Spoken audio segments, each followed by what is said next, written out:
In front of me is Xiaomi Redmi Note 12s, and today I would like to show you where you can locate all typing options.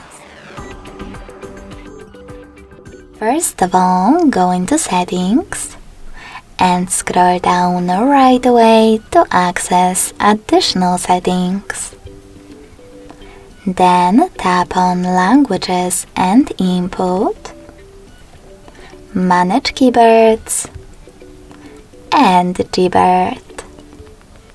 Finally, just click on Text Correction.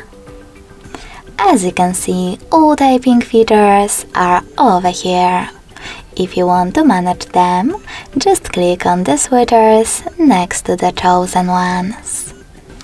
Thanks so much for watching. If you enjoyed this video, leave a like, comment, and subscribe. Bye!